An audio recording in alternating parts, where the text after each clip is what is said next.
विनरी के धुरंधरों, आइए अपने फिजिक्स में एक बहुत ही बेहतरीन और स्कोरिंग चैप्टर का आज रिवीजन कर लेते हैं।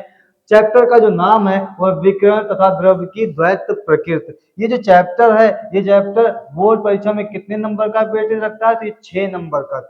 और ज्यादा से ज्यादा आप गिनती करेंगे तो 6 ही टॉपिक मिलेंगे और 6 नंबर का। इसका कहने का मतलब क्या, चैप्टर की जो लेंथ है, जो टॉपिक है, जो बाकी के चैप्टर के फिजिक्स जो चैप्टर है 12th वाले हैं उनकी तुलना में बहुत आसान चैप्टर होता है और स्कोरिंग चैप्टर है और नंबर भी ठीक ठाक है, 6 नंबर।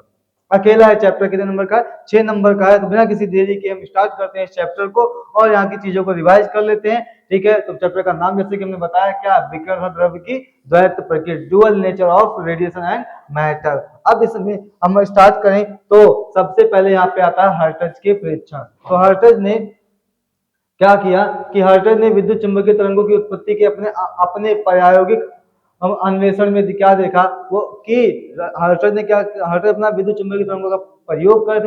उस प्रयोग में उन्होंने क्या देखा कि स्पुलिंग विसर्जन के द्वारा विद्युत चुंबकीय तरंगों की उत्पत्ति में अपने प्रायोगिक अन्वेषण में हर्ट्ज ने देखा कि जब कैथोड पर पराबैंगनी प्रकाश आपतित होता है तो स्पुलिंग अधिक सुगमता से होता है।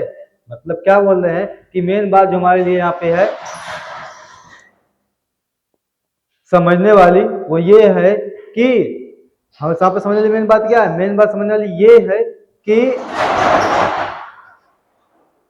हर्ट्ज सबसे पहले देखे हैं और ये क्या करते अपना प्रयोग कर रहे थे, किसका? विद्युत चुंबकीय तरंगों का अपना प्रयोग कर रहे थे। उस प्रयोग में इन्होंने क्या देखा कि जब कैथोड पर पराबैंगनी प्रकाश गिरा रहे हैं तो स्पुलिंग अधिक सुगमता से हो रहा है, मतलब कि स्पार्क ज्यादा तेजी से हो रहा है।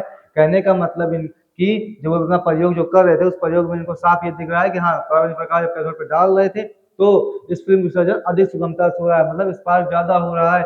ठीक है, तो इन्होंने वहां से निष्कर्ष क्या निकाला?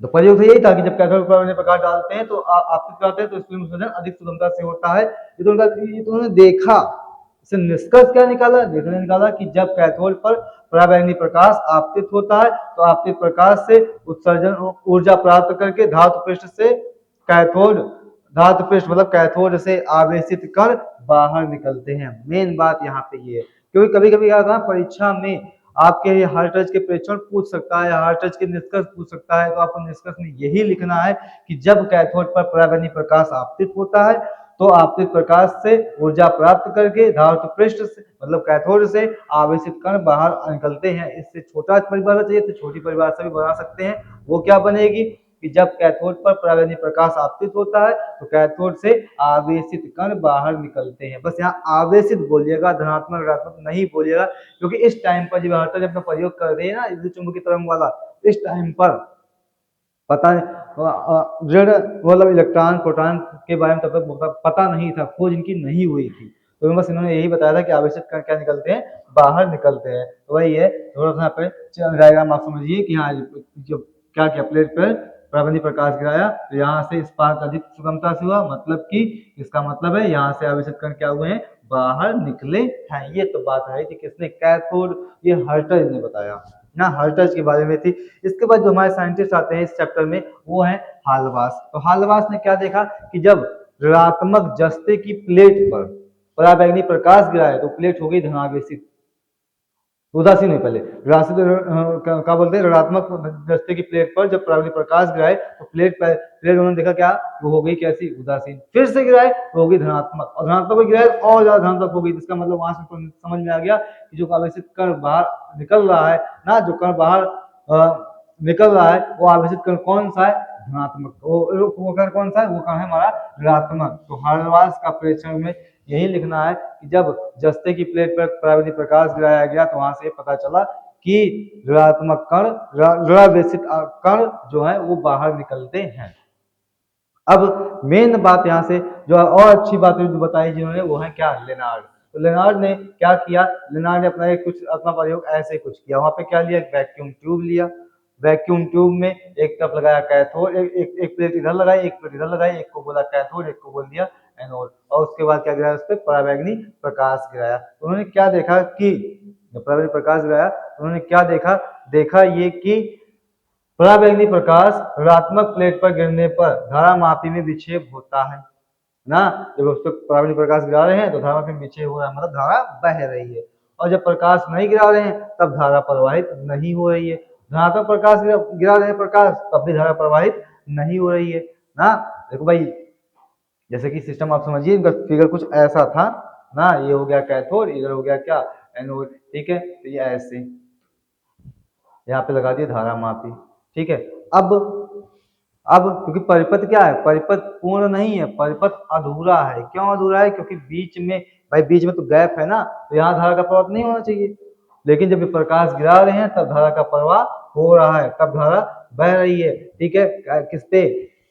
कैथोड पे, ठीक है, मतलब ऋणात्मक प्लेट पे। उसके बाद नहीं गिरा रहे हैं, धारा का प्रवाह नहीं हो रहा है। क्यों भाई? होना भी नहीं चाहिए, क्योंकि परिपथ पूरा थोड़ी है, अपूर्ण है परिपथ। और उसके बाद धनात्मक गिरा रहे हैं तब धारा का प्रवाह तब भी नहीं हो रहा है। तो उनको समझ में आया, वो ये सोचे कि ठीक है, यहाँ तो दोनों ठीक है, लेकिन यहाँ पे धारा मिली क्यों? जब हम क्या बोलते हैं, ऋणात्मक प्लेट पर प्रकाश गिरा रहे हैं तब धारा का प्रवाह हो क्यों रहा है?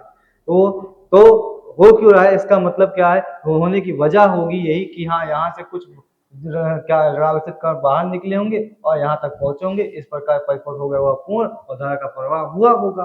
तो क्या बोलते हैं, जो लेनार्ड है, लेनार्ड ने यही कहा कि जब हम कैथोड पर पराबैंगनी प्रकाश गिराते हैं, ऋणात्मक प्लेट पर पराबैंगनी प्रकाश गिराते हैं, तो कौन से ऋणावेशित कण क्या होते हैं? बाहर निकलते हैं, जैसे कि हलवा से बता रहे थे। लेकिन जब थॉमसन ने इलेक्ट्रॉन की खोज कर दी, ठीक है, उसका लेनार्ड ने क्या किया?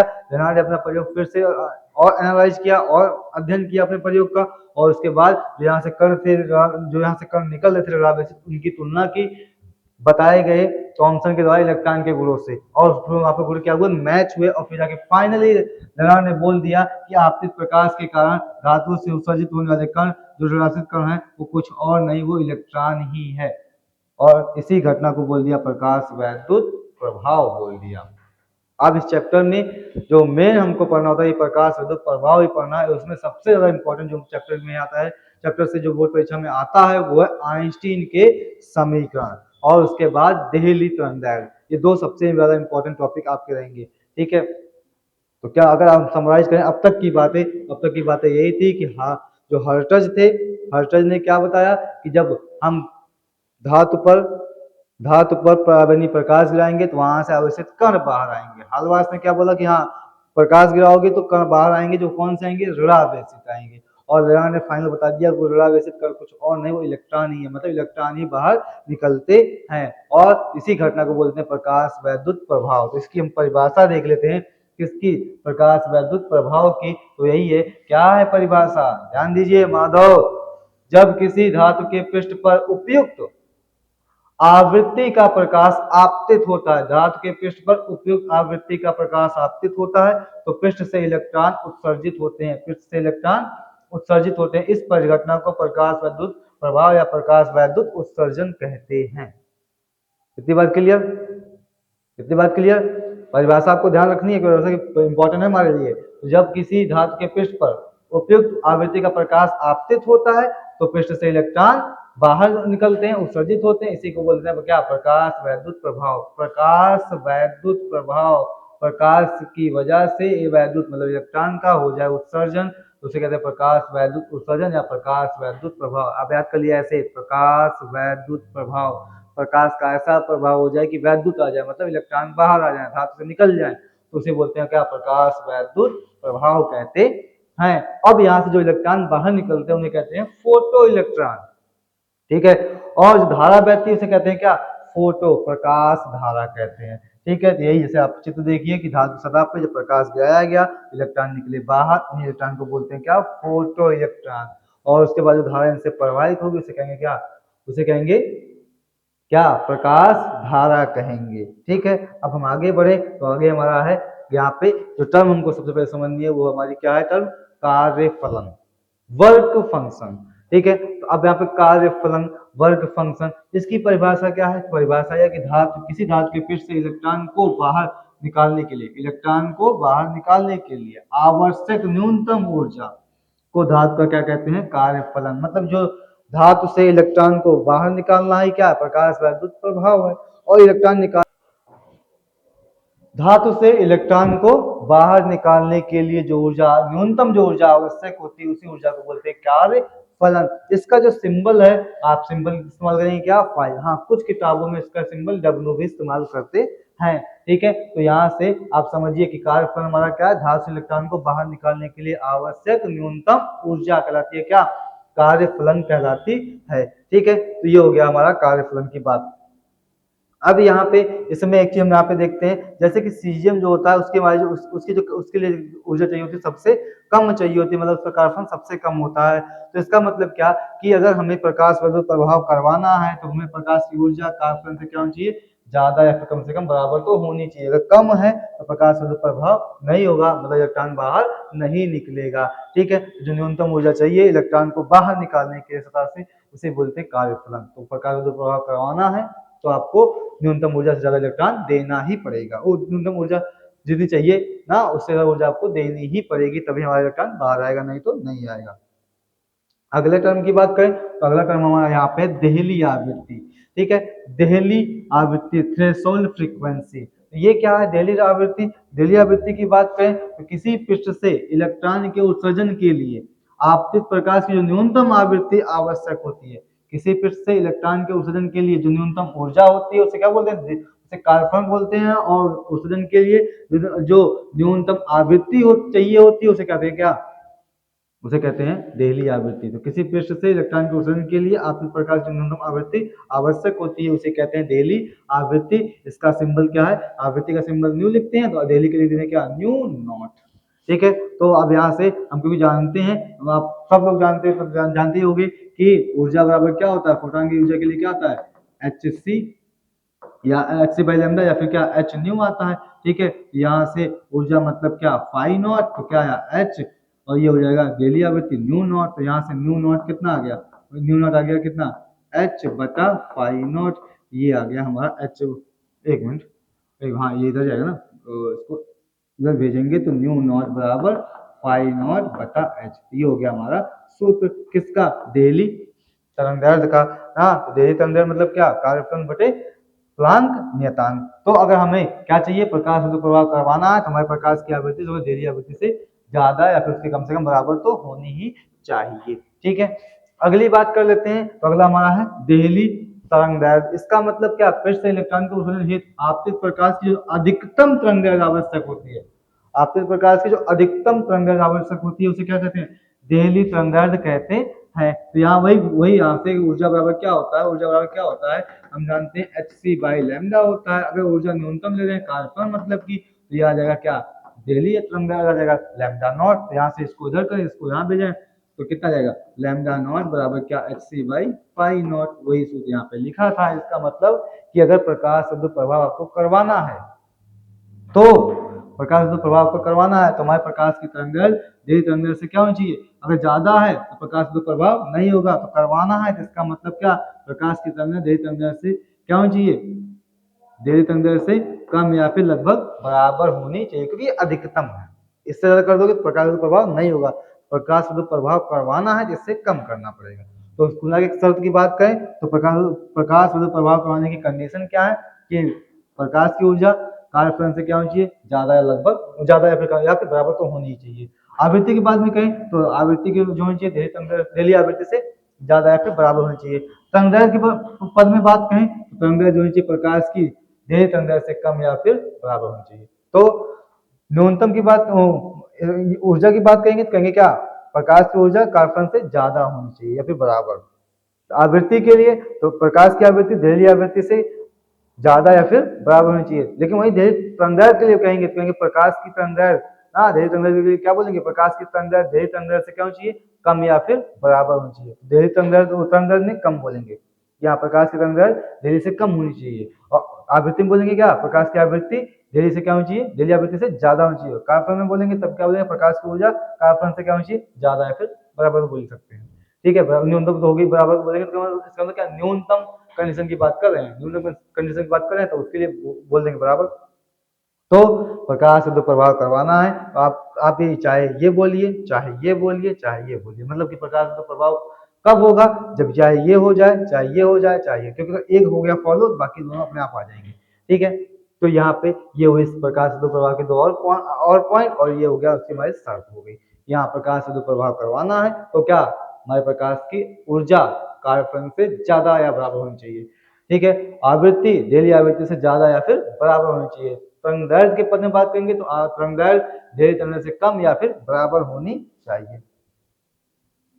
अब हम यहाँ पे आगे बढ़ रहे हैं तो हमारा यहाँ पे प्रायोगिक व्यवस्था है, उनको थोड़ा सा एक्सपेरिमेंट में देखते हैं और चीजों को थोड़ा अच्छे से जानने के लिए प्रकाश विद्युत का अध्ययन करते हैं, किससे प्रायोगिक प्रयोग के हिसाब से करते हैं जैसा कि लेनार्ड कर रहे थे। तो हमारा आइए इसको भी देखते हैं। ये है हमारा क्या बोलते हैं प्रायोगिक व्यवस्था। तो प्रायोगिक मतलब क्या है, यहाँ पे देखो चित्र थोड़ा सा हम अलग तरह से बनाए हैं। समझना चित्र में क्या है कि एक हो गया हमारे प्लेट जिसे बोला कैथोड, मतलब एक हो गया हमारा कैथोड, दूसरा हो गया क्या एनोड। ठीक है, आप बुक में देखेंगे तो आपको बुक का बना है तो बुक ऐसे दिखेगा।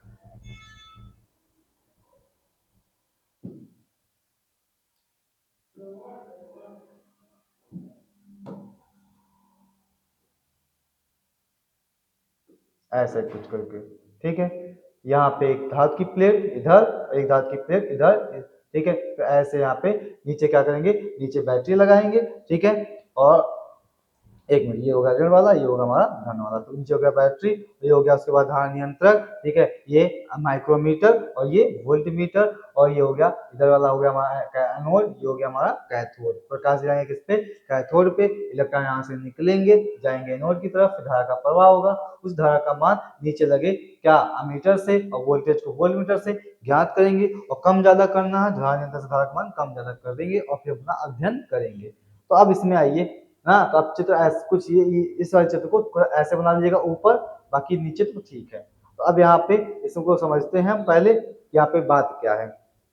तो बात ये है कि जब हम क्या किए, कैथोड पर प्रकाश गिराए, यहाँ से इलेक्ट्रॉन उत्सर्जित हुए, उचित ऊर्जा का प्रकाश गिराए तो यहाँ से इलेक्ट्रॉन उत्सर्जित हुए, वो कहाँ गए, एनोड की तरफ गए। एनोड की तरफ गए तो परिपथ अंदर में भी पूरा हो गया, बाहर तो पूरा था ही। तो धारा का प्रवाह हुआ और फिर वहां से हमने वोल्टेज देखा कितना वोल्टेज कितना आ रहा है और धारा कितनी बह रही है। फिर क्या किए कि हम प्रकाश को चेंज किए, फिर धारा वोल्टेज को देखो, या फिर धारा नियंत्रक से क्या किए, धारा नियंत्रक से वोल्टेज को चेंज किए तो उससे आप धारा देखिए। मतलब कि चीजों को अलग अलग करके ना, कभी इसको कभी धारा को कभी वोल्टेज, मतलब मिला के चेंज कर करके देखे और फिर यहाँ से अपना एक फाइनल निष्कर्ष निकाले कि हाँ प्रकाश विद्युत प्रभाव में क्या क्या है और क्या चीजें हैं, कैसे हैं। तो बात यह है कि यहाँ पे ना, फिर उसके बाद इसमें तो वही हो गया हमारा स्रोत हो गया, कैथोड चाहिए, एनोड चाहिए, सर्किट चाहिए। ठीक है, माइक्रोमीटर चाहिए, वोल्टमीटर चाहिए, पोटेंशियल डिवाइडर चाहिए, ये सारे उनको उपकरण चाहिए। तो उसके बाद क्या किया, हमने इसका पूरा अध्ययन किया और अध्ययन करने के बाद मतलब कि पहले ये तो अपना ये चीज सब चीज ऐसे जोड़ के अपना प्रयोग करवाए, चीजों को चेंज कर करके देखे कि किसका इम्पैक्ट किस पे क्या पड़ रहा है, किस पे नहीं पड़ रहा है, और उसके बाद फिर अपने निष्कर्ष के हिसाब से बात करें तो हमारा निष्कर्ष हमको मिले ये। उसमें हम क्या करते हैं, निष्कर्ष चलने के पहले हम दो चीज और समझ लेते हैं, जो क्या है संतृप्त धारा, और उसका दूसरा क्या है निरोधी विभव है। तो संतृप्त धारा क्या है, संतृप्त धारा उस स्थिति के संगत है जब कैथोड से उत्सर्जित सभी इलेक्ट्रॉन एनोड पर पहुंचते हैं। मतलब कैथोड से निकले हुए सारे इलेक्ट्रॉन कहाँ पहुंचे, एनोड पे पहुंचे। जब सभी इलेक्ट्रॉन एनोड पे पहुंचे हैं, इसका मतलब धारा का मान क्या होगा, धारा का मान होगा जो भी होगा वो हमारा धारा प्रकाश धारा का मान क्या होगा, मैक्सिमम होगा, उसे ही कहते हैं संतृप्त धारा। और इसी में अगला ही टर्म है निरोधी विभव। इसका मतलब क्या, एनोड का वह न्यूनतम मंदक विभव जिस पर प्रकाश वैद्युत धारा का मान शून्य हो जाए, या फिर आप कह सकते हैं कि आप ऐसे कह सकते हैं कि जो ये हो गया कैथोड, ये हो गया एनोड, इसका इसका विभव इतना निगेटिव कर दो कि यहाँ से निकले इलेक्ट्रॉन एक भी यहाँ ना पहुंच पाए, मतलब प्रकाश धारा क्या हो जाए, जीरो। जो इसका विभव होगा ना, उसे बोलेंगे क्या, निरोधी विभव, स्टॉपिंग पोटेंशियल वी नॉट, या फिर वी एस से भी लिख देते हैं ना, स्टॉपिंग पोटेंशियल वी नॉट। अब बात करें तो स्टॉपिंग पोटेंशियल की ना, तो डिपेंड करता है किस पे, एनर्जी ऑफ फोटॉन, मतलब प्रकाश की ऊर्जा पे निर्भर करता है, और ये निर्भर नहीं करता है किस पे, प्रकाश की तीव्रता पे। अभी कैसे आए उसी चीज को हम, ये चीज हम कैसे बोल रहे हैं, तो पीछे प्रयोग किए उसी के आधार पे बोल रहे हैं। ठीक है, अब इनका ग्राफ भी देखेंगे तो हमको और क्लियर हो जाएंगे। प्रयोग किए, चीजों को चेंज करके सबका इम्पैक्ट देखे, किसका किस पे क्या पड़ रहा है क्या नहीं पड़ रहा है, उसी के आधार पर हम ग्राफ बनाए और निष्कर्ष बनाए, उसी के आधार पर हम चीजें हम बता रहे हैं। तो यहाँ पे अगर हम फॉर्मूले की बात करें तो निरोधी का फॉर्मूला जो ना E इंटू वी एस बराबर क्या होता है, अधिकतम गतिज ऊर्जा, या क्योंकि आप ऐसे समझिए ना, एक तरफ हमारा क्या है, एक तरफ हमारा क्या है कैथोड, एक तरफ क्या है एनोड। अब जो यहाँ पे कैथोड से इलेक्ट्रॉन निकले हैं ना, जो इलेक्ट्रॉन निकले हैं सबकी ऊर्जाएं क्या है, बराबर नहीं होती है। तो पता ही होगा ना क्यों नहीं होती, क्योंकि कैथोड के अंदर, भाई कैथोड में तो धातु की प्लेट है, उसमें कोई इलेक्ट्रॉन सतह पे होगा, कोई अंदर में होगा, कोई बहुत अंदर में होगा। तो जो जहाँ जो जिस जगह पे उस हिसाब से बाहर आएगा, तो किसी की ऊर्जा कम हुई, किसी की ऊर्जा ज्यादा होगी। तो हमें क्या करना है, प्रकाश धारा का मान कम करना है। उस टाइम की विभव को बोल रहे हैं क्या, निरोधी को बोल रहे हैं। उस टाइम नोड का हमारा विभव है। तो इसका मतलब यहाँ से इलेक्ट्रॉन निकल रहे हैं, तो अधिकतम वाले को भी हमने रोक दिया तो कोई नहीं पहुंच पाएगा ना, तो कोई भी नहीं पहुंच पाएगा। तो जब कोई नहीं पहुंच पाएगा तो ये प्रकाश धारा क्या हो जाएगी, शून्य, और उसी विभव को बोलेंगे हम निरोधी विभव बोलेंगे। अब हमको चाहिए फॉर्मूला ना, निरोधी विभव का फॉर्मूला। तो फॉर्मूले की बात करें, फॉर्मूला क्या है कि ई वी एस बराबर के मैक्सिमम। जो भी सोचो कि आप मैक्स कहाँ से आया, मैक्स नहीं से आया, क्योंकि जितने इलेक्ट्रॉन निकल रहे हैं सबकी ऊर्जा अलग अलग होती है। हमें यहाँ कौन सा रखनी है, अधिकतम इलेक्ट्रॉन, जो इलेक्ट्रॉन की अधिकतम गतिज ऊर्जा है, अधिकतम गतिज ऊर्जा ही यहाँ पे लिखनी है, क्योंकि हमें उसी को रोकना है। क्योंकि अगर उसको रोक दिए बाकी सब तो रुक ही जाएंगे। फॉर्मूले में आता है कौन सा, के मैक्सिमम ही आता है, अधिकतम गतिज ऊर्जा ही हमको लिखनी होती है। ई वी एस बराबर के मैक्स या फिर क्या, हाफ वी मैक्स का स्क्वायर, क्योंकि गतिज ऊर्जा अधिकतम तो वेग भी क्या होगा, अधिकतम। ग्राफ की बात करें तो ग्राफ हमारा ये है, हाँ ग्राफ हमारा ये है कि एक तरफ हमने लिख दिया क्या, प्रकाश धारा दिखा दी आईपी फोटो करंट, दूसरा दिखा दिया क्या, विभव दिखा दिया। तो ग्राफ हमारा ये बनता है। ग्राफ हमको साफ बता रहा है क्या, कि आप एनोड का विभव जीरो कर दीजिए, एनोड का विभव जीरो करिए, तभी प्रकाश धारा का मान कुछ ना कुछ आपको प्राप्त होगा, मिलेगा। और उसके बाद विभव को क्या करिए, बढ़ाते जाइए, तो बढ़ाते जाएंगे धारा का मान क्या होगा, बढ़ता जाएगा बढ़ता जाएगा, और कुछ एक स्थिति ऐसी आएगी कि उसके बाद प्रकाश धारा क्या हो जाएगी, नियत हो जाएगी।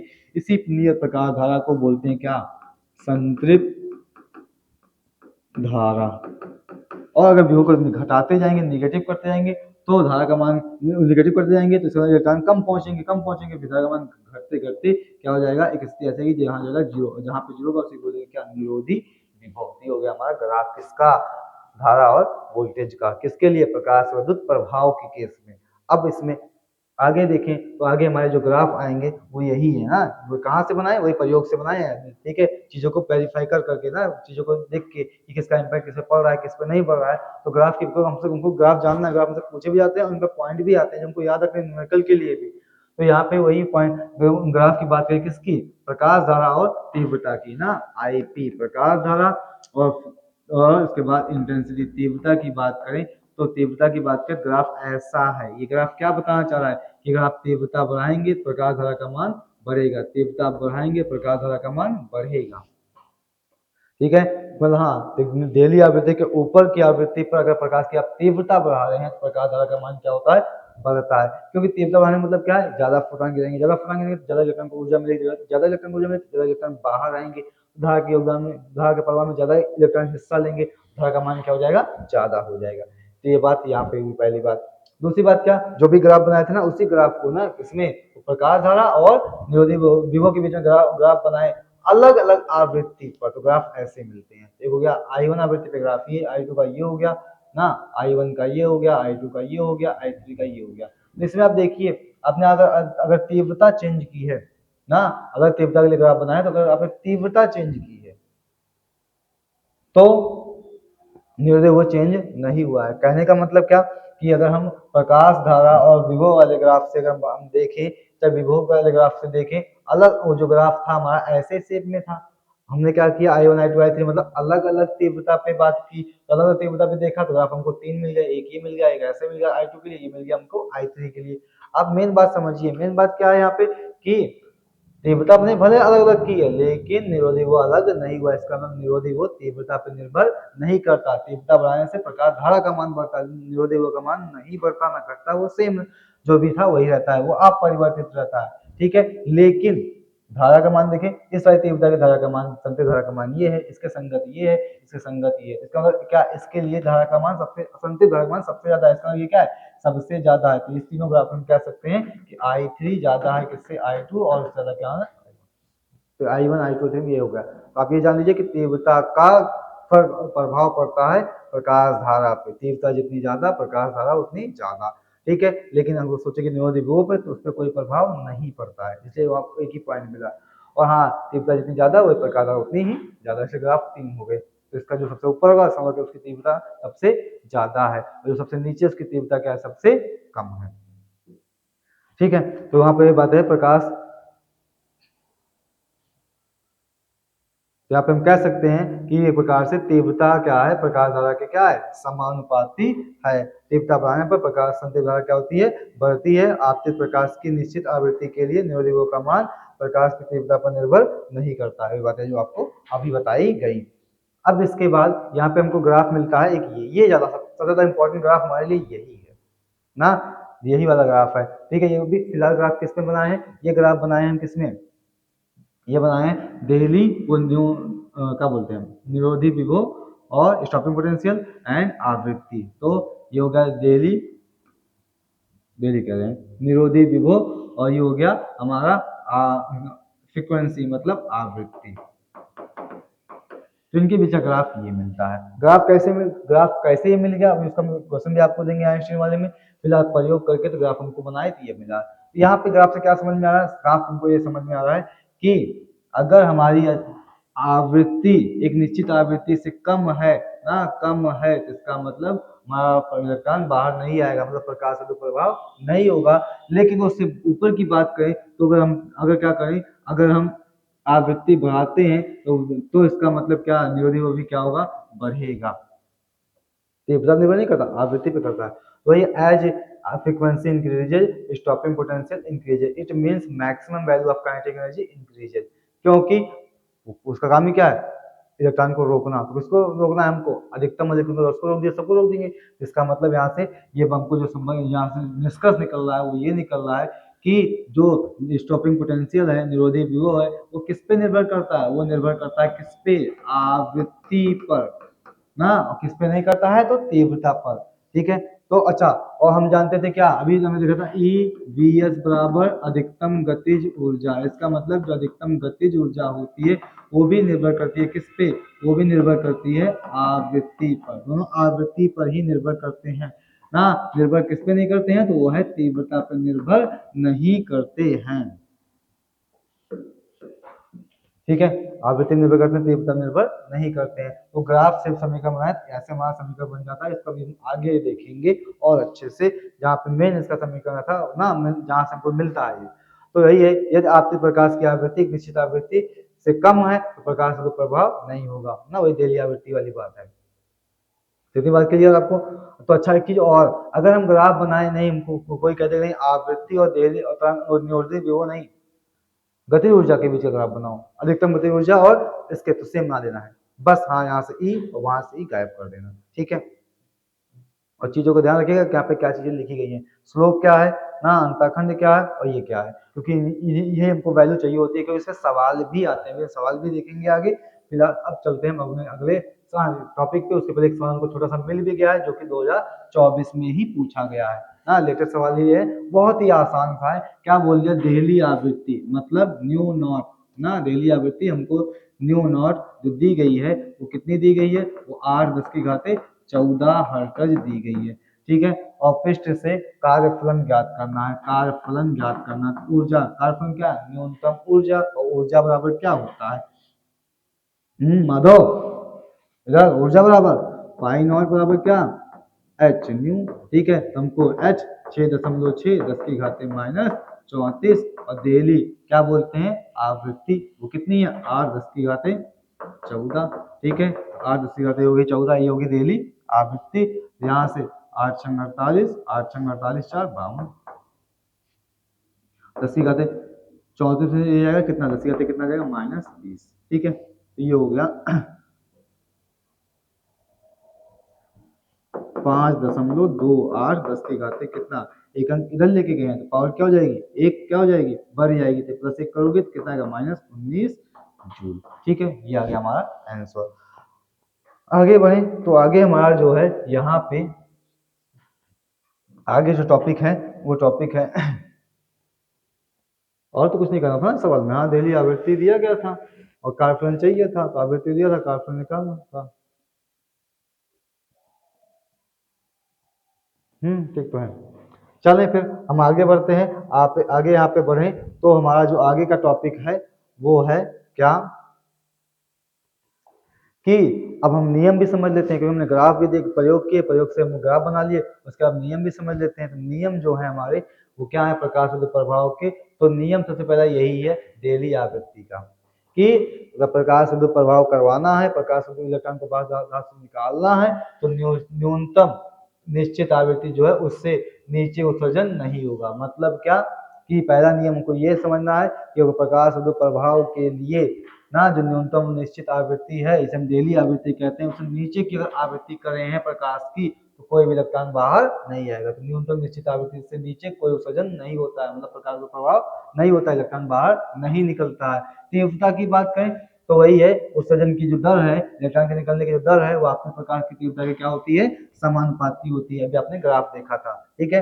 तो तीव्रता बढ़ाओगे तो इलेक्ट्रॉन ज्यादा निकलेंगे, धारा ज्यादा बहेगी। अगर हम बात करें वहीं पे गतिज ऊर्जा या निरोधी की बात करें इसके लिए, और तीव्रता में क्या बात है, तो यही एक अधिकतम गतिज ऊर्जा या निरोधी तीव्रता पर निर्भर नहीं करते हैं, ठीक है। ये बात हमने देखी। और उसके बाद अगर हम गतिज ऊर्जा या निरोधी की बात करें और फ्रीक्वेंसी के सापेक्ष में, तो वही है कि अधिकतम गतिज ऊर्जा या निरोधी आवृत्ति के साथ रैखिक रूप से बढ़ते हैं, ठीक है। तो कहने का मतलब क्या कि प्रकाश वैद्युत प्रभाव जो है वो डेली आवृत्ति के नीचे की आवृत्ति पर होगा नहीं।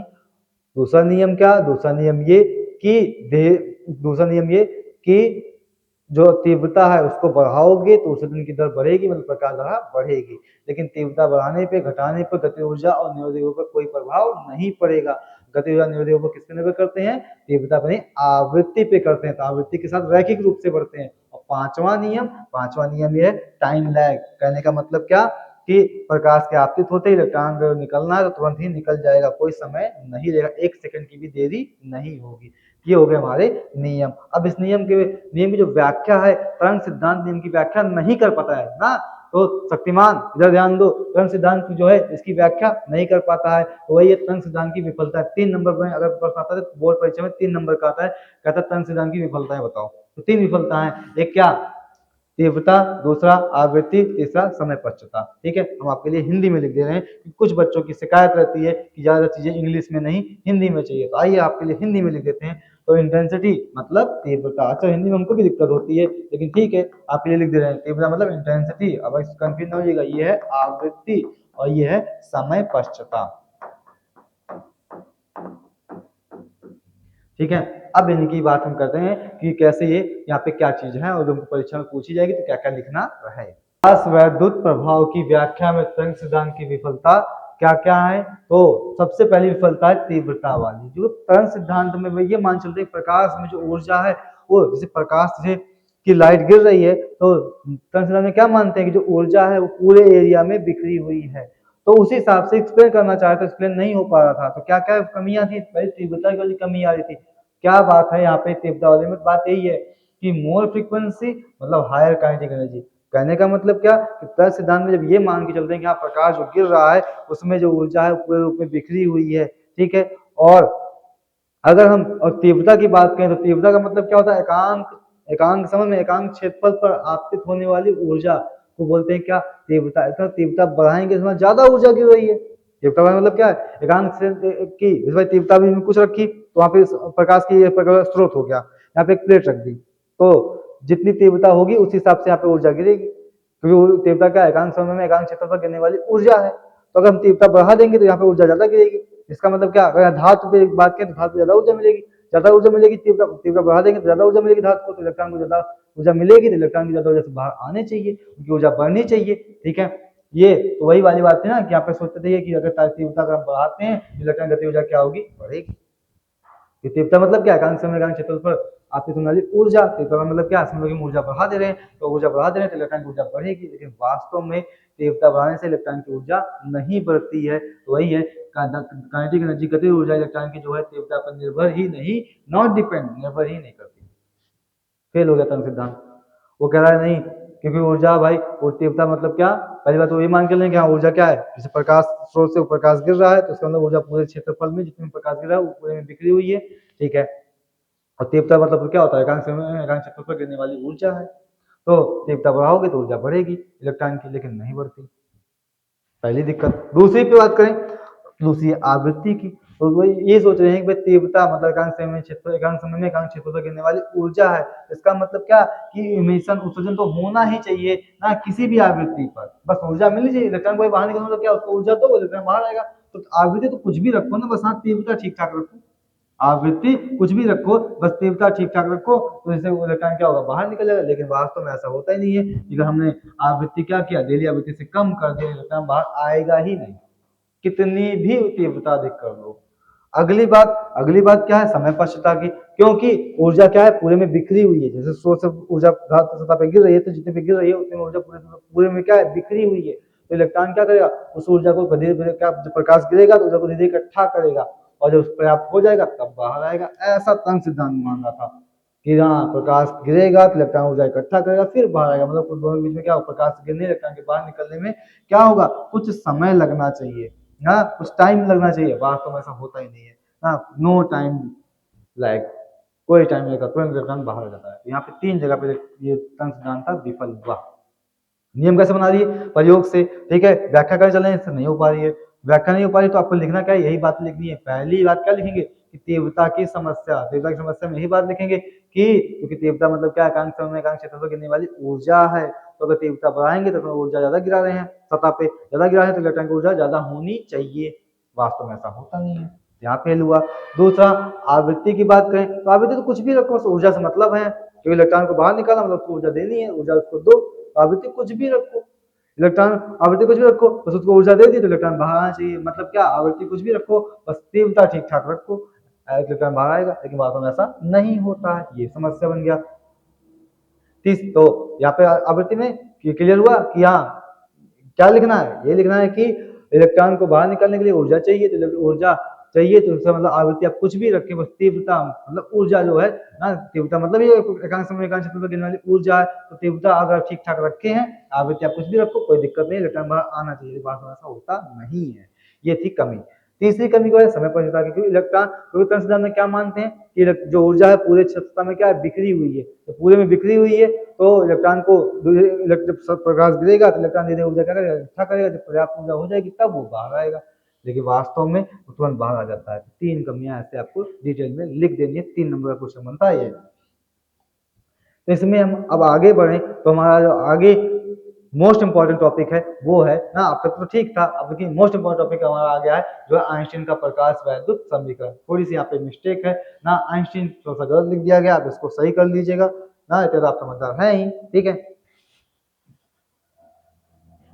तो 1905 में आइंस्टीन ने प्रकाश वैद्युत प्रभाव की, क्योंकि प्रकाश वैद्युत प्रभाव की व्याख्या तरंग सिद्धांत नहीं कर पाया। जब तरंग सिद्धांत नहीं कर पाया तो किसने किया, आइंस्टीन ने किया, ठीक है। तो आइंस्टीन ने कब किया, आइंस्टीन ने 1905 में किया। तो 1905 में आइंस्टीन ने प्रकाश वैद्युत प्रभाव की व्याख्या प्लांक के क्वांटम सिद्धांत के आधार पर की। किसके, प्लांक के क्वांटम सिद्धांत के आधार पर की, और इसी के लिए उनको 1921 में भौतिकी का क्या मिला, नोबेल पुरस्कार मिला, ठीक है। वही है ना, आप थोड़ा सा डायग्राम में समझिए कि प्लांक की जो क्वांटम थ्योरी थी उसी थ्योरी की सहायता से आइंस्टीन ने क्या किया, प्रकाश वैद्युत प्रभाव की व्याख्या की, और 1921 में उनको क्या मिल गया, भौतिकी का जो कि सबसे बड़ा सम्मान एक प्रकार से कहिए, नोबेल पुरस्कार उनको प्राप्त हुआ। अब यहाँ पे आइंस्टीन की बात करें तो आइंस्टीन के यहाँ पे क्या बताया, सबसे पहले ये बताया कि प्रकाश ऊर्जा के छोटे पैकेटों बंडलों, प्रकाश ऊर्जा के छोटे छोटे बंडलों अथवा पैकेटों के रूप में चलता है, जिन्हें कहते हैं क्या, फोटान कहते हैं। मतलब जो ये इस वाले की पूरी उल्टी कहानी कर दी। अब तक क्या मान रहे थे वैज्ञानिक, प्रकाश एक तरंग है, ये उससे अलग हट गए ना। वो कहे कि प्रकाश क्या है, ऊर्जा के छोटे पैकेट या फिर बंडल के रूप में चलता है, इन्हें क्या कहते हैं, फोटान। मतलब प्रकाश से कण की तरफ इशारा कर रहे हैं, तरंग की तरफ नहीं। तो सबसे पहले आपको यही लिखना है कि प्रकाश ऊर्जा के छोटे पैकेटों या बंडलों के रूप में चलता है, जिन्हें क्या कहते हैं, फोटान कहते हैं। तो अब ये एक बात तो ये बताइए कि प्रकाश में छोटे छोटे ऊर्जा के पैकेट हैं, बंडल हैं ना, उन्हीं को फोटान नाम दे रहे हैं।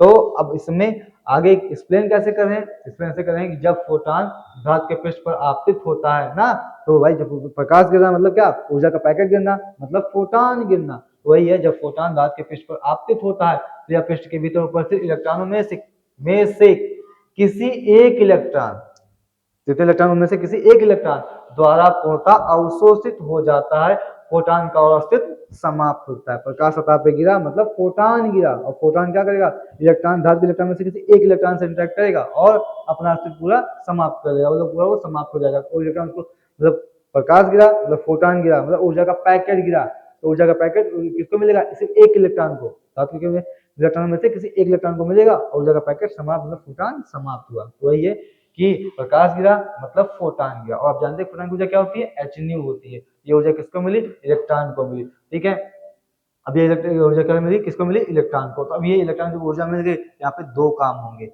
पहला काम क्या, पहला काम तो ये कि इलेक्ट्रॉन जो ऊर्जा प्राप्त किया है एच न्यू, वो दो हिस्सों में बचेगा। एक क्या कि इलेक्ट्रॉन को धातु से बाहर निकालने के लिए आवश्यक कुछ ऊर्जा उसको बाहर निकलने में लगेगी, और जो उसके बाद बच जाएगी वो शेष गति ऊर्जा के रूप में इसके पास रहेगी, जिससे वो गति आगे करेगा। ठीक है, इसका मतलब यहाँ पे ना वही जो ऊर्जा मिली एच न्यू मिली, तो फोटान खत्म, और इलेक्ट्रॉन को जो ऊर्जा मिली उसको दो जगह यूज करा, एक बाहर निकलने में खर्च करेगा, और बाकी जो बच जाएगा वो उसी से वो क्या करेगा, आगे गति करेगा। ठीक है, तो यहाँ पे आइंस्टीन ने कुछ ऐसी बात बताई। ठीक है, तो आइंस्टीन ने कुछ ये बात बताई, क्या क्या बताया कि पहली बात तो प्रकाश में क्या ऊर्जा छोटे छोटे पैकेट या बंडल इन्हें फोटान कहा, और जब प्रकाश गिरेगा मतलब फोटान मतलब ऊर्जा का पैकेट गिरेगा, तो इलेक्ट्रॉन धातु के इलेक्ट्रॉन में से किसी एक इलेक्ट्रॉन से इंटरेक्ट करेगा, उसी को अपनी पूरी ऊर्जा देगा, और जब इलेक्ट्रॉन को ऊर्जा मिल जाएगी तो ऊर्जा का दो जगह काम करेगा, एक धातु से बाहर निकलने में, और निकलने के बाद जो बच जाएगी ऊर्जा उसके पास, उसी से वो क्या करेगा, आगे गति करेगा। तो वही है कि जो ऊर्जा मिली है जो बाहर निकलने में खर्च हुई, और दूसरा गति ऊर्जा के रूप में। अब अगर हम जानते हैं कि इलेक्ट्रॉन जो होते हैं धातु के अंदर, हाँ सभी इलेक्ट्रॉन अलग अलग जगह पे होंगे, तो सबके लिए सबको बाहर निकलने में अलग अलग ऊर्जा चाहिए होगी ना, तो बाहर निकलने में क्या चाहिए, अलग अलग ऊर्जा चाहिए।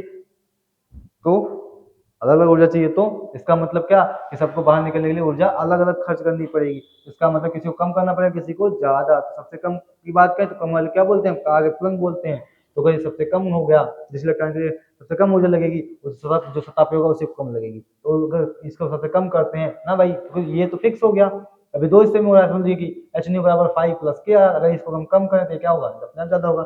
ठीक है, इसका जो सबसे कम मान कर दिया तो सबसे ज्यादा हो जाएगा। तो वही है एच न्यू बराबर क्या, फाई नॉट प्लस के मैक्सिमम।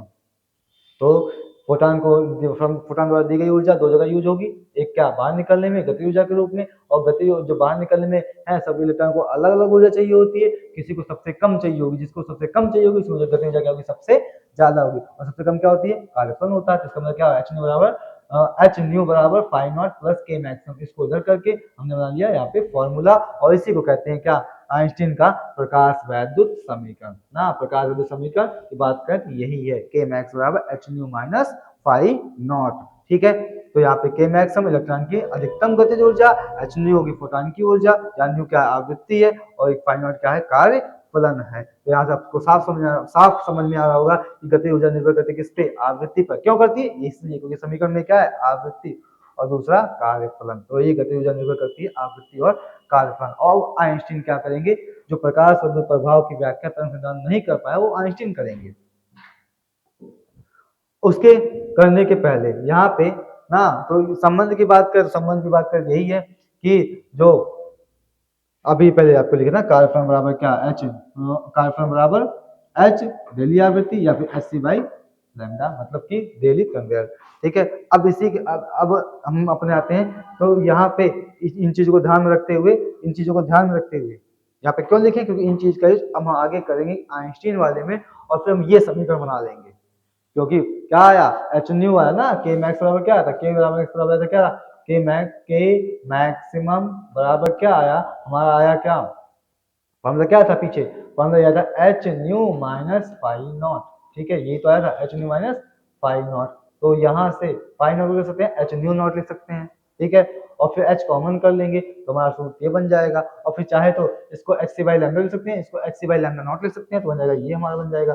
ठीक है, तो अधिकतम गति ऊर्जा बराबर हाफ एम वी मैक्स का स्क्वायर, या फिर H nu minus nu not, या H C one by lambda minus one by lambda not. तो यही आइंस्टीन का क्या है, व्यापक समीकरण है। अब हम चलते हैं आइंस्टीन के उस वाले पार्ट पे जहां से एक्सप्लेन हुआ किसका, प्रकाश विद्युत प्रभाव का। तो अब यहाँ पे ऐसे समझिए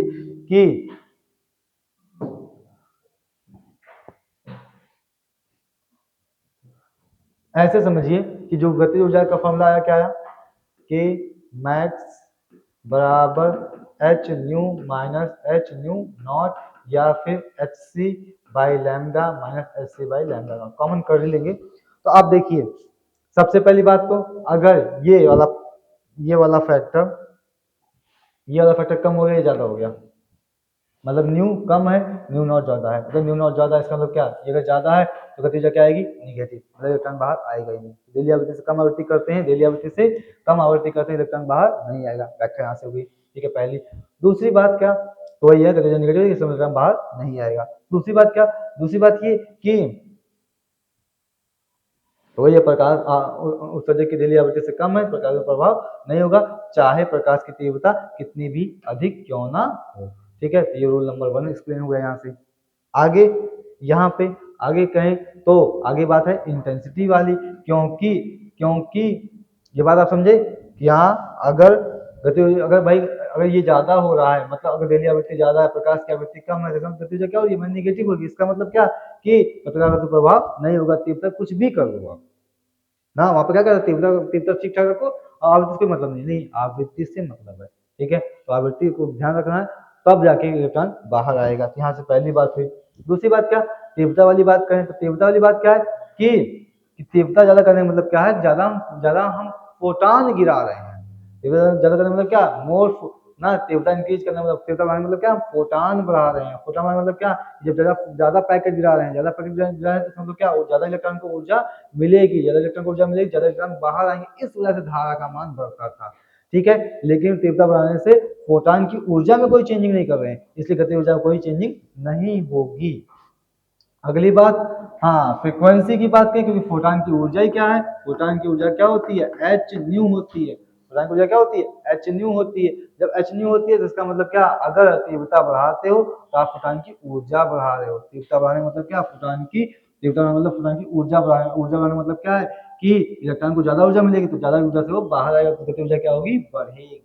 और ये रैखिक रूप से भी बनती है, क्यों, ग्राफ को याद हो, ग्राफ को ये कहते हैं समीकरण बताएंगे, तो समीकरण कहाँ से आया, समीकरण यहीं से, इसी समीकरण से ग्राफ बनाते हैं ना, ये H nu minus H nu not, इसी से ग्राफ बनाएंगे, ये वाला ग्राफ बनेगा। ये होगी हमारी आवृत्ति, वो क्या बोलते हैं, फ्रीक्वेंसी ना, आवृत्ति, और ये हो गया हमारी गतिज ऊर्जा। ये होगा क्या हमारा, हो जाएगा न्यू नॉट, ये हो जाएगा क्या, कार्यफलन। ठीक है, ये हो गया हमारा क्या, कार्यफलन। रोल नंबर फर्स्ट हाँ, तो ये हो गया हमारा रोल नंबर फर्स्ट हो गया। इसके आगे हम बात करें ना, ये भी हमने देख लिया, हमारा हो गया सेकंड की, यहाँ की क्या बोलते हैं, आवृत्ति पर वो, हाँ क्या बोलते हैं, इंटेंसिटी, तीव्रता बढ़ाओगे तो फोटॉन ज्यादा गिरेंगे, इलेक्ट्रॉन ज्यादा निकलेंगे, धारकमान बढ़ेगा, लेकिन गति ऊर्जा में कोई परिवर्तन नहीं होगा। आवृत्ति बढ़ाते हैं तो आप क्या बढ़ाते हैं, फोटॉन की ऊर्जा बढ़ा रहे हैं, इसका मतलब क्या है, इलेक्ट्रॉन ज्यादा ऊर्जा मिलेगी, इलेक्ट्रॉन ज्यादा ऊर्जा से बाहर आएगा, तो ग्राफ लिखा होता है लिनियरली इंक्रीज करता है, और इसका हमने बना दिया ग्राफ। कैसे बना था, इसी समीकरण से बनाते हैं। अब भाई ये क्या है, ये क्या है, कार्यफलन ही तो है, तो y बराबर m x और ये c। ठीक है तो इस और टाइम की बात करें तो जैसे ही फोटॉन गिरेगा इलेक्ट्रॉन में वैसे ही ऊर्जा मिलेगी, वैसे ऊर्जा मिलेगी, इलेक्ट्रॉन वैसे क्या आएगा, बाहर आ जाए, समझ क्या कुछ समय पश्चात नहीं होने वाली है। ठीक है, तो अब यहाँ से ये हो गया इसकी पूरी बात, आइंस्टीन वाले की पूरी बात होगी। अब हम यहाँ पे क्या करते हैं कि अब आप चैप्टर में आगे बढ़ते हैं, तो चैप्टर में आगे क्या है हमारा, प्रकाश की कणीय प्रकृति, फोटॉन। तो फोटॉन के बारे में थोड़ी चीजें और डिटेल में समझ लेते हैं। तो फोटॉन मतलब क्या, फोटॉन की ऊर्जा क्या होती है, E बराबर एच न्यू होती है। तो फोटॉन क्या है, फोटॉन ऊर्जा का पैकेट है, न्यूनतम ऊर्जा का एक पैकेट है। ठीक है, जिसकी ऊर्जा कितनी होती है, फोटॉन की ऊर्जा क्या होती है, E बराबर एच न्यू, कितनी होती है, E बराबर एच न्यू होती है फोटॉन की ऊर्जा। ठीक है, और अगली बात क्या है करें, जैसे होगा आवेश का क्वांटिटी का, वैसे यहाँ ऊर्जा का भी क्वांटिटी का होता है, मतलब प्रकाश जो ऊर्जा है, वो क्या होती है, न्यूनतम ऊर्जा, फोटॉन की ऊर्जा का क्या होती है, पूर्ण गुणज होती है। ठीक है, एन मतलब फोटॉन की संख्या, ए मतलब एक फोटॉन की ऊर्जा, फोटॉन की ऊर्जा क्या होती है, पूर्ण गुणज होती है। अब यहाँ पे गुण की बात करें तो इसके पहली बात, कोई चार्ज नहीं होता, ये क्या है, चार्ज नहीं, मतलब उदासीन है, और इसका विराम द्रव्यमान क्या होता है, शून्य होता है। प्रकाश की चार्ज होती है, इसकी चार्ज होती है 8 होती है। मोमेंटम की बात करें तो क्या आता है, p बराबर h बाई लैम्डा आता है। और गतिज द्रव्यमान की बात करें तो क्या है, mv बाई c स्क्वायर है। ठीक है, और और यहाँ से जैसे कि आप जानते हैं क्या कि जो ऊर्जा होती है, ऊर्जा ई बराबर क्या होता है, H C by lambda. H क्या है, प्लांक नियतांक 6.6 10 की घाते -34, और सी क्या है, 3 10 की घाते 8 बटे लैम्डा। ठीक है। अब ये देखो, अगर हमको अलग अलग मतलब कि लैम्डा हमको अलग अलग सॉल्व में अलग अलग दिया जाएगा, उस हिसाब से ई निकालना होता है। ये चीज हमको बार बार करनी पड़ती है, तो इसको क्या करते हैं, बुरा करके ना सरल करके लिख लेते हैं और याद कर लेते हैं। तो ये क्या हो जाता है, ये हो जाता है कितना, 12,400 इलेक्ट्रॉन वोल्ट एंगस्ट्रॉम। ठीक है। या फिर कुछ किताबों में इसी एससी का मान देता है क्या, देता है 12,375 इलेक्ट्रॉन वोल्ट एंगस्ट्रॉम बटे क्या, एंगस्ट्रॉम। आप यहाँ पे ये बात ये भी ध्यान रखिएगा कि आप जब इस बार जब ये वाली वैल्यू लिख रहे हैं, ये वाली, तो एंगस्ट्रॉम जो लैम्डा है वो किसमें रखना है, एंगस्ट्रॉम में। एंगस्ट्रॉम में रखिए तो ये आपका निकल जाएगा।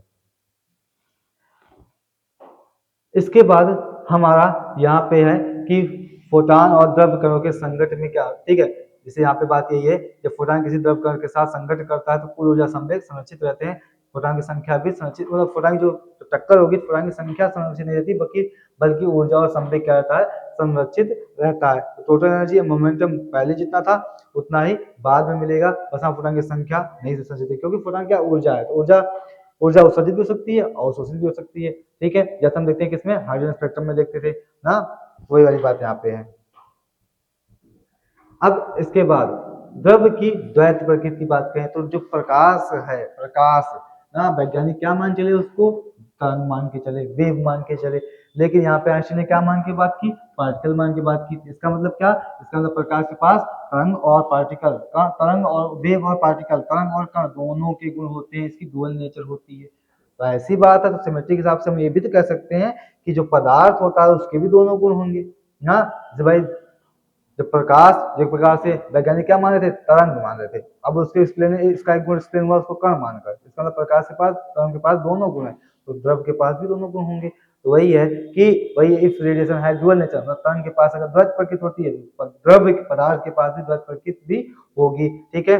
क्योंकि नेचर में क्या होती है, सिमेट्री चलती है। तो यहाँ पे वही बात है कि हाँ, प्रकाश के पास द्वैत, प्रकाश के द्वैत गुण होते हैं, द्वैत प्रकृति होती है, मतलब तरंग की द्वैत प्रकृति होती है, इसका मतलब द्रव की भी होनी चाहिए, तो हाँ द्रव की भी होती है द्वैत प्रकृति। वही है द्रव कणों का व्यवहार भी, इसका मतलब तरंग की भांति होता है, द्रव के साथ साथ द्रव की कणों की जो प्रकृति होती है वो कण के साथ साथ तरंग की प्रकृति भी होती है, इनकी भी द्वैत नेचर होती है। तो उसके बारे में कौन बताया हमको, डी ब्रोगली बताए। तो जब कोई भी कण, द्रव्य क्या होता है ना, कोई भी द्रव्य है ना, कोई पदार्थ है, अगर वो गति करता है तो उससे भी तरंगे निकलती है, इसे बोलते हैं डी ब्रोगली तरंगे, या फिर द्रव्य तरंगे, और उसकी तरंग को बोलते हैं डी ब्रोगली तरंग। तो जब कोई भी कण ना गति करता है उससे भी तरंगे उत्सर्जित होती हैं, जिसे कहते हैं क्या, डी ब्रोगली तरंग या द्रव्य तरंगे। और उनकी जो तरंगदैर्घ्य होती है उसे कहते हैं डी ब्रोगली तरंगदैर्घ्य या द्रव्य तरंग, डी ब्रोगली तरंगदैर्घ्य बोलते हैं। उसी का हमको चाहिए क्या, फॉर्मूला चाहिए। तो यहाँ जैसे हम जानते हैं फोटॉन ऊर्जा क्या होती है, बराबर एच न्यू होती है। ठीक है। और ये बराबर क्या होता है, एम सी स्क्वायर होता है, तो वो भी ई है, ये भी ई है। इसका मतलब क्या, M C square H nu को बराबर कर दो तो आपको एम मिल जाएगा, कितना, ये मिल जाएगा। और उसका पी जानते हैं क्या होता है, द्रव्यमान गुणे वेग होता है, पी होता है द्रव्यमान गुणे वेग। इसका मतलब क्या, इसका मतलब ये कि एम को लिख सकते हो क्या, एम को लिख सकते हैं आप, एक मिनट,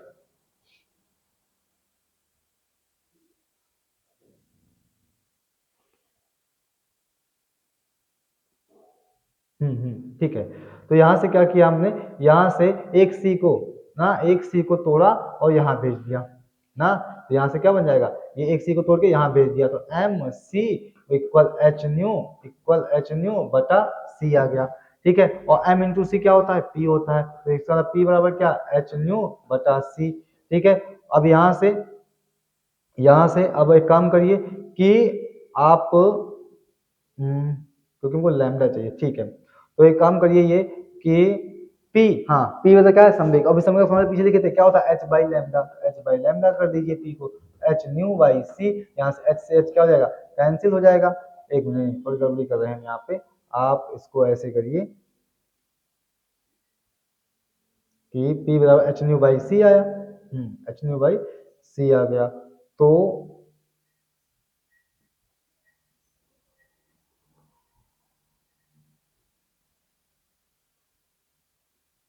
एच न्यू बाई सी, इसमें आप कर सकते हैं इसको,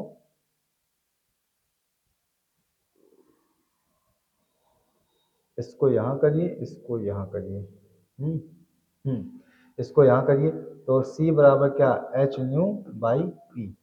ठीक है, और C क्या होता है, C होता है क्या, चाल। चाल क्या होता है, चाल क्या होता है, एफ लैम्डा या न्यू लैम्डा। तो न्यू लैम्डा ना, ऐसे कर लीजिए आप, न्यू लैम्डा बराबर क्या, ये हो गया हमारा, हो गया यहाँ पे एच न्यू बाई पी। यहाँ से क्या होगा, न्यू से न्यू कैंसिल, तो लैम्डा बराबर एच बाई पी। ये हो गया डेरिवेशन। ठीक है, तो यहीं पे आ गया हमारा क्या, डी ब्रोगली तरंग का सूत्र, लैम्डा बराबर एच बाई पी। लैम्डा बराबर क्या, एच बटा पी, या फिर ठीक है, या फिर कह सकते हो क्या, पी हो क्या, संवेग है, तो लैम्डा बराबर क्या, एच बटा एम बी भी आप लिख सकते हैं। ठीक है, अब ये बात हो गई हमारी इसमें। अब हम आगे कहें, या फिर एक तरीका और था, जैसे यहाँ पे किया गया है ना, इतना आपका बना। ठीक है, और उसके बाद ये क्या होता है, एच बाई लैम्डा क्या होता है, एम संवेग ही होता है बस। अगर मतलब क्या, इसमें इसको इसको कह सकते हैं क्या, संवेग मतलब एम सी, या फिर कह दो पी कह दो। ठीक है, उसके बाद क्या किया, पी को सीधा यहाँ भेजा, इसको यहाँ भेजा, आपका समीकरण बन गया। ठीक है, तो ये हो गया डी ब्रोगली तरंग। अब इसके कई रूप हैं ना, इसके क्या है, कई रूप हैं। तो डी ब्रोगली तरंग जो है, वही ये गतिमान कण के साथ जुड़ी तरंग को बोलते हैं डी ब्रोगली तरंग कहते हैं, और जो तरंग होती है उसे कहते हैं डी ब्रोगली तरंग। उसका फॉर्मूला क्या है, लैम्डा बराबर एच बटा पी, या फिर क्या, एच बटा एम वी कहते हैं। ठीक है, ये हो गया। अब इसी पी को अंडर टू एम के भी लिख सकते हैं, या फिर क्या बोल सकते हैं, क्या आवेश जुड़े विभव भी लिख सकते हैं, मतलब ऊर्जा का होता है क्यू वी, तो ऊर्जा बराबर क्यू वी भी लिख सकते हैं। ठीक है, या फिर ये के पद में ऐसा भी लिख सकते हैं। तो तुम आगे कितने फॉर्मूले हो गए, एक ये हो गया, एक ये हो गया, एक ये हो गया, दो ये हो गया हमारा, तीन ये हो गया, चार ये हो गया हमारा, पांच हो गया। ठीक है, तो यहाँ पे पांच फॉर्मूले हैं, एक पी के पद में, एक वेग के पद में, एक गति ऊर्जा के पद में, एक विभव के पद में आवेश, और ये क्या है, बोल्ट्जमैन नियतांक या फिर टेम्परेचर के पद में। आपको जो ऐसा फॉर्मूला चाहिए होगा, मतलब जहां पे जैसी जरूरत होगी वैसा हम फॉर्मूला अप्लाई कर लेंगे।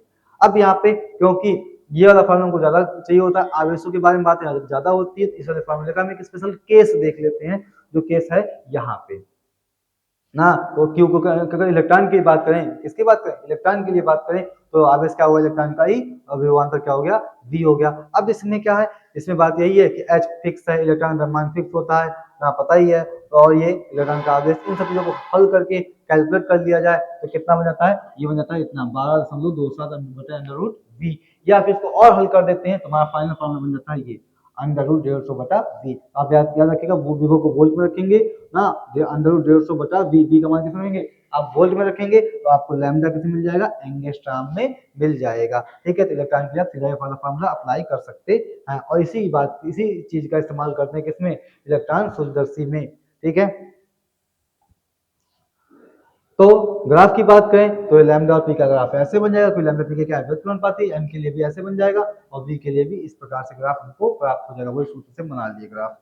अब यहाँ पे हमारा चैप्टर ना जो था वो हो गया, उसका पूरा रिवीजन था ना, रिवीजन तो हमारा तो हो गया फिनिश। अब हमको कुछ सवाल देखने हैं जो बोर्ड परीक्षा में आए हुए हैं, उन सवालों को हम भी कर लेते हैं, उसके बाद चैप्टर पूरी तरह से कर लेते हैं और रिवीजन अपना समाप्त। यहाँ पे क्या है कि धातु का कार्बन 2 इलेक्ट्रॉन वोल्ट है और 5000 एंगस्ट्रॉम के अंदर की एक मोटी प्रकाश किससे प्रदीप्त है। ठीक है, तो लैम्डा कितना है 5000 है, और उसका कार्बन कितना है 2 इलेक्ट्रॉन वोल्ट है। क्या ज्ञात करना है, देहली तरंग ज्ञात करना है, और प्रकाश इलेक्ट्रॉनों की अधिकतम गतिज ऊर्जा और निरोधी विभव भी ज्ञात करना है।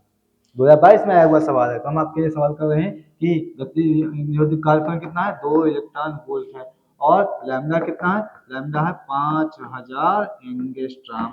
ठीक है, क्या ज्ञात करना है, डेली तरंग ज्ञात करनी है। तो अभी आपको हम फॉर्मूला बताए थे किसका, फाई नॉट बराबर क्या, H C by lambda not, तो लैम्डा नॉट बराबर क्या, एच सी बटे फाई नॉट, एच सी बटे फाई नॉट, एच सी बटा फाई नॉट, एच सी क्या 12400, और इलेक्ट्रॉन वोल्ट एंगस्ट्रॉम, और ये क्या है फाई नॉट, कार्बन कितना है 2 इलेक्ट्रॉन वोल्ट, 2 इलेक्ट्रॉन वोल्ट, ये इलेक्ट्रॉन वोल्ट से कैंसिल, 2 से काटो कितना आएगा, 2 छंग 12, ये आ गया 6200 एंगस्ट्रॉम।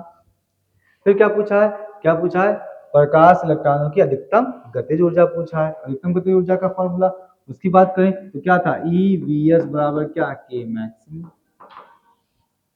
ठीक है, लेकिन यहाँ पे एक मिनट तो आप ध्यान दीजिए, यहाँ पे तो अब वो दिया ही नहीं, वो तो ज्ञात करना है, अब क्या करें, अब क्या करेंगे, इसके लिए आप एक काम कर लीजिए, चले आइए किस पे, मेन आइंस्टीन के समीकरण पे के मैक्स बराबर क्या था, एच न्यू माइनस क्या, पाई नॉट। एच न्यू मतलब आने वाले फोटोन की ऊर्जा। ठीक है, अब यहाँ पे ऊर्जा कितनी है, ऊर्जा के लिए क्या मैं इसको कर सकते क्या, एच सी बाई लैम्डा, हाँ एच सी बाई लैम्डा बराबर पाई नॉट एच 12,400। ठीक है, इलेक्ट्रॉन वोल्ट एंगस्ट्रॉम, और जो लैम्डा जो प्रकाश गिर रहा है उसकी आवृत्ति की लैम्डा कितना उसका 5,000 है, 5,000।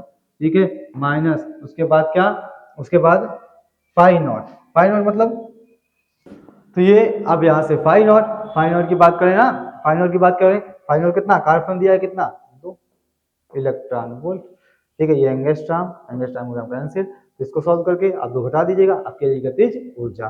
फिर क्या पूछा है, फिर पूछा है निरोधी विभव, अभी लिखे थे ना गतिज ऊर्जा बराबर क्या होता है, ई वी एस, ई 1.6 10 की घात कितना -19, और ये जो भी है वैल्यू यहाँ से इसकी गति ऊर्जा जो भी आएगी यहाँ से यहाँ रख के आप वी एस का मान ज्ञात कर लीजिएगा। सिंपल सा सवाल।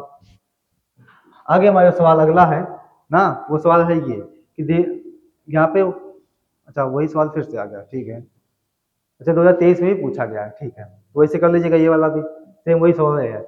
अब इसके बाद क्या है, उत्सर्जित फोटो इलेक्ट्रॉन की अधिकतम वेग और रेखीय संवेग ज्ञात करना है।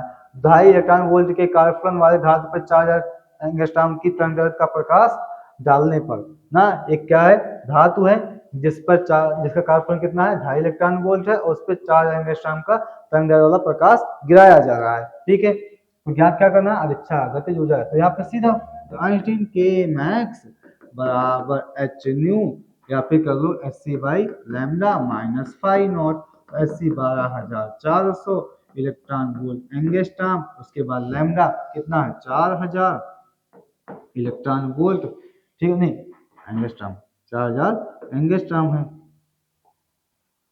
4,000 एंगस्ट्रॉम माइनस फाई नॉट मतलब कार्यफल कितना है 2.5 इलेक्ट्रॉन वोल्ट, ये दोनों कैंसिल, ये जीरो जीरो कैंसिल, ये जीरो जीरो कैंसिल।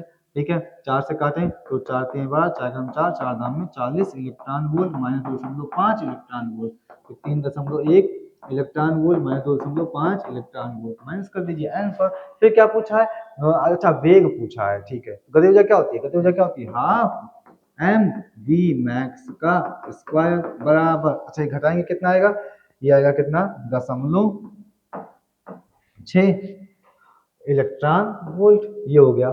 ठीक है, अब यहाँ से V मैक्स का स्क्वायर क्या बनेगा 0.6 इलेक्ट्रॉन वोल्ट इंटू बेजीदर 2, उसके बाद क्या m इलेक्ट्रॉन का द्रव्यमान इतना हो जाएगा। ठीक है, अब बस यहाँ पे आप क्या करिए, इलेक्ट्रॉन वोल्ट को ना, इलेक्ट्रॉन वोल्ट को आप जूल में करिए, तो जूल में करने के लिए क्या करना पड़ेगा, इसमें करना पड़ेगा 0.6 एक और 1.6 10 से गुणा करेंगे तो जूल में आएगा, इंटू 2 बटा कितना 9 10 की घात -31 है। इसको सॉल्व करिए और इसको रूट ले लीजिएगा, आ जाएगा आपका क्या V मैक्स आ जाएगा। ठीक है, हाँ तो अब ये हुआ। अब इसके बाद एक चीज और पूछा है यहाँ पे रेखीय संवेग, तो भी देखिए P बराबर क्या h बाई लैम्डा, लैम्डा आपको पता है। ठीक है, तो लैम्डा मान रखिए और h का मान रखिए, P आ जाएगा, फॉर्मूला बेस्ड सवाल। अगला सवाल जो यहाँ पे है वो है क्या, अगला जो सवाल है वो यहाँ पे क्या है, उत्सर्जित प्रकाशिक फोटो इलेक्ट्रॉन ना, उत्सर्जित प्रकाशिक गतिज ऊर्जा अधिकतम वेग, सेम वही करना है, ये हम फिर सॉल्व 2 बार वैसे सेम है, तो आपके लिए होमवर्क।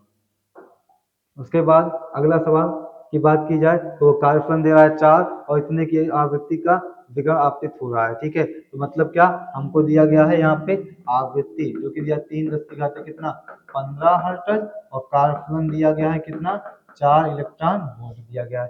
ठीक है, इलेक्ट्रॉन की अधिकतम गति जो भाई वही काम फिर से करना है, तो के मैक्स बराबर क्या H nu minus phi nought, K क्या होता है हाफ वी मैक्स का स्क्वायर बराबर एच न्यू 3 कितना 15, ये फाई नॉट कितना 4 इलेक्ट्रॉन वोल्ट जूल में कर लेना इसको, बस आप हल कर दीजिए, इसका देगा क्या आपका आंसर आ जाएगा। नेक्स्ट पे आगे बढ़ते हैं, तो नेक्स्ट हमारा क्वेश्चन जो है, अच्छा यहाँ पे ये है। ठीक है, हाँ तो चांदी का कार्बन दिया गया है, चांदी का क्या दिया गया है कार्बन दिया गया है, और इतने नैनोमीटर का तरंगदैर्घ्य का प्रकाश डाला जा रहा है, यदि वो कितना प्राप्त होता है, तो क्या क्या करना है, एक मिनट थोड़ा गड़बड़ लग रहा है।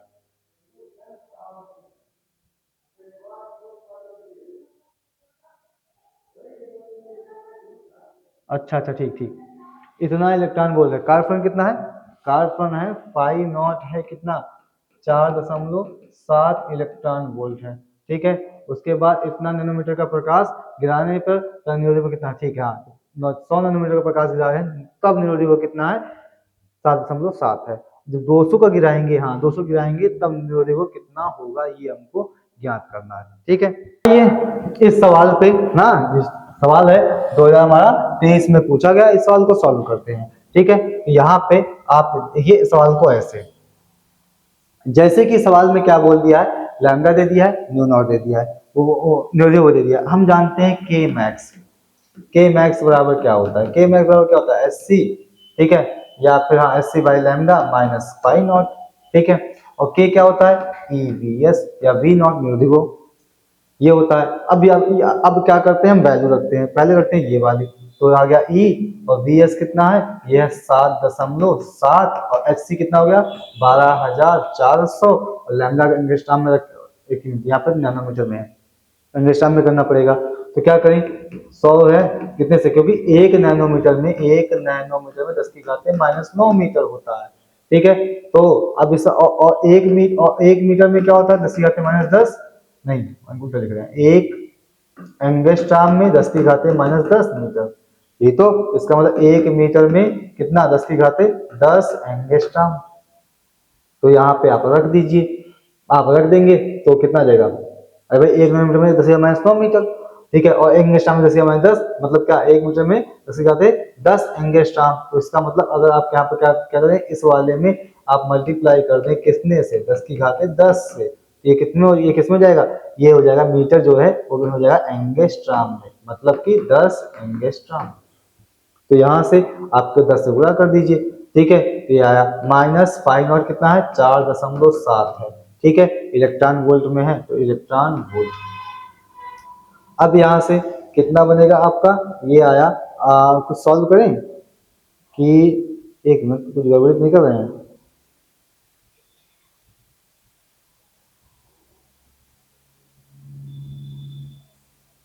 लैम्डा नॉट चाहिए। ठीक है, अच्छा कार्बन तो दिया है ना,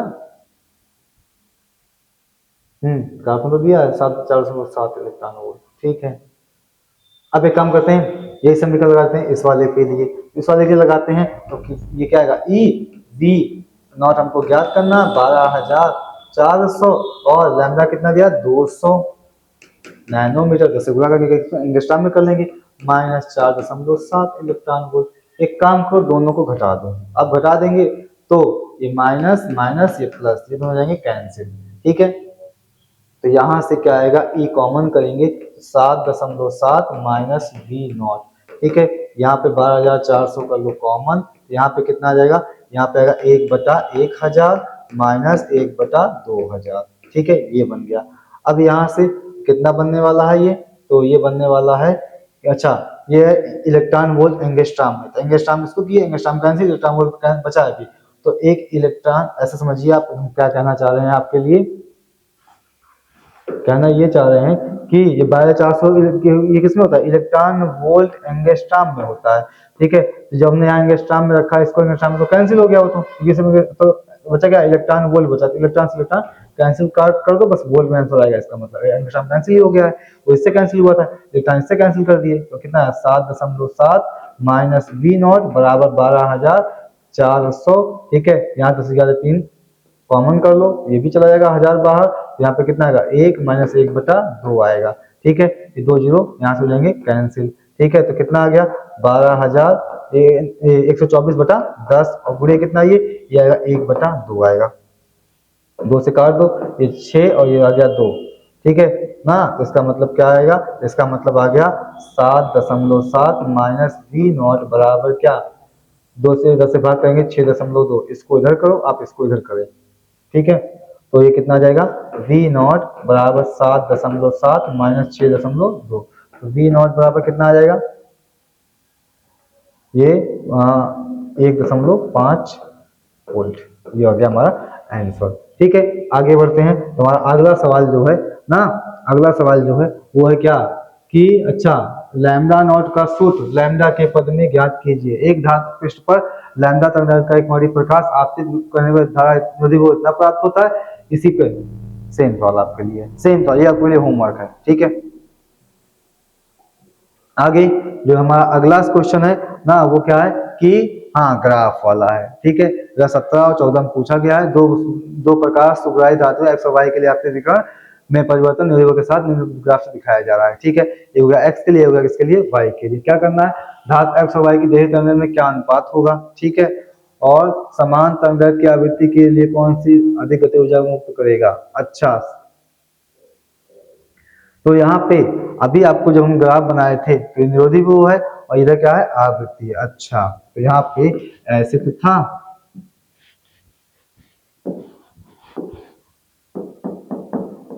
ऐसे ना, ये आ गया क्या, निरोधी वो V नॉट, और ये हो गया क्या, V हो गया, ये हो गया क्या। अच्छा, यहाँ पे हम अगर ये कर रहे हैं V नॉट ना, निरोधी वो कर रहे हैं उधर, तो ये आवृत्ति, हाँ आवृत्ति, तो न्यू नॉट, ये हो गया न्यू, ये होता है क्या, minus pi not by E होता है। क्योंकि अब ऐसे समझिए ना, इसको ऐसे समझिए कि जो गतिज ऊर्जा होती है के मैक्सिमम बराबर क्या, के maximum H nu minus pi nought, ठीक है। तो गतिज ऊर्जा के केस में अगर ये एक्स एच पे ले रहे हैं इसको, इसको वाई एच पे ले रहे हैं, ठीक है, तो ये हमारा किसका काम करेगा, एम का, और ये अंताखंड, ठीक है। और ये हो गया क्या हमारा, न्यू नॉट। अब क्योंकि हम जानते हैं के बराबर क्या होता है, के बराबर क्या होता है, EVS होता है ना, के बराबर क्या होता है, के बराबर EVS होता है। जब EVS होता है इसका मतलब क्या, निरोधी वो के बारे में जब बात चलेगी तो यहाँ पे ना, तो ये हो जाएगा क्या, यहाँ पे जो ये है न्यू नॉट बाई ई हो जाएगा, ये क्या आएगा, पाई नॉट बाई ई आ जाएगा। यहाँ पे एच सी स्लोप, यहाँ पे क्या होगी, एच बाई ई होगी, ठीक है। तो वही चीजें हमको यहाँ पे दिखाई जा रही हैं। तो ठीक है, चीजें हमको दिखाई जा रही हैं, तो यहाँ से हम काम कर लेते हैं क्या, कि ठीक है, क्या पूछा है, देहली तरंग का अनुपात क्या है। अच्छा, तो देखिए यहाँ पे वैल्यू कुछ नहीं दी गई है, वैल्यू तो कुछ ना कुछ देनी चाहिए थी।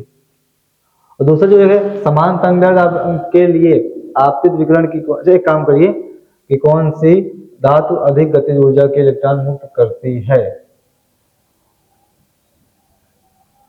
ना, कौन सी गति ऊर्जा के रिटर्न करती है, एक मिनट सवाल मैच कर लेते हैं। तो हाँ, गड़बड़ी है, इसकी वैल्यू दी गई है, ये है 0.5 10 की घाते 15 हर्ट्ज, ये है 1 10 की घाते 15 हर्ट्ज। तो y का न्यू नॉट और x का न्यू नॉट हमको दिया गया, हमको क्या पूछा, लैम्डा का पूछा, तरंगदैर्घ्य का। तो हम जानते हैं क्या कि फाई नॉट बराबर क्या होता है, फाई नॉट बराबर क्या होता है, फाई नॉट बराबर होता है, या फिर सी बराबर लिख सकते हैं बी बराबर एफ लैम्डा। तो सी बराबर क्या होता है, सी बराबर होता है न्यू लैम्डा। तो इसका मतलब यहाँ से लैम्डा नॉट बराबर सी बटा न्यू नॉट, इसको इधर भेज दिया, ठीक है। तो अब यहाँ से हमको चाहिए लैम्डा नॉट किसका, एक्स का, बटे लैम्डा नॉट किसका, वाई का। तो यहाँ पे देखो आवृत्ति कौन पाती है, इसका मतलब क्या, आवृत्ति लिखिए आप किसकी, वाई की, बटे आवृत्ति लिखिए आप किसकी, एक्स की लीजिए। तो वाई की कितनी है, ये है 1 10 की घाते कितना 15, और एक्स की कितनी है 0.5 10 की घाते 15, ये कितना आ जाएगा 2:1 आ जाएगा इसका आंसर, ठीक है। अब यहाँ से ये हो गया, फिर क्या पूछा है कि गतिज ऊर्जा किसकी अधिक, मतलब अधिक गतिज ऊर्जा के इलेक्ट्रॉन मुक्त करता है। तो सीधी बात है भाई, देख लीजिए आप क्या, कि जो x की है वो x का क्या है, ये डेली वाला का डेली आवृत्ति क्या है, कम है ना, इसकी डेली आवृत्ति क्या है, कम है। जो x से डेली आवृत्ति कम है तो इसका मतलब क्या, इससे अब ऐसे नहीं ना कि k मैक्स बराबर क्या होता है, h new minus nu not. ये किसका कम है, ये x का कम है। जब x का ये कम है इसका मतलब क्या, ये वाला पद क्या होगा, x का ज्यादा होगा, तो क्या होगा, x का ज्यादा हो जाएगा। इसके बाद आगे यहाँ पे जो अगला हमारा बनेगा ना, वो ये है कि आंशिक प्रकार समीकरण लिखिए प्लान के। अच्छा, ये काम आप करिएगा, या सेम वैसे सवाल दे रहे हैं, मतलब जो सभी लगाए थे वैसा सवाल ये भी है, ये आपके लिए रहेगा होमवर्क। एक सवाल ये रहेगा होमवर्क, और उसके बाद एक सवाल ये रहेगा कि तरंगों का अनुपात ज्ञात कीजिए, ठीक है। समान अनुपात तो प्रेरित किए जा रहे हैं, ठीक है। तो अल्फा है और प्रोटॉन है, द्विध्रुवी तरंग के अनुपात ज्ञात करना है। एक प्रोटॉन का एक अल्फा का समान विभवांतर तक प्रेरित किए जाते हैं, ठीक है। समान विभवांतर तक त्वरित किए जा रहे हैं तो क्या करना है, उनके डी विभवांतर का अनुपात ज्ञात करना है। तो यहाँ पे अभी आपको फॉर्मूला बता दें क्या, लैम्डा बराबर क्या, h बटा under root 2m q × v। ठीक है, ये आप लगा दीजिएगा बस, उसके बाद आएगा इसका आंसर। अब इसके बाद एक सवाल और होगा शायद, हाँ नहीं बस ठीक है, तो आपके लिए दो सवाल होमवर्क है, एक ये वाला और एक ये वाला। ठीक है, तो तब तक के लिए आप उसको दोहराते रहिए और फिर जल्द मिलते हैं हम अपने अगले वीडियो में। धन्यवाद।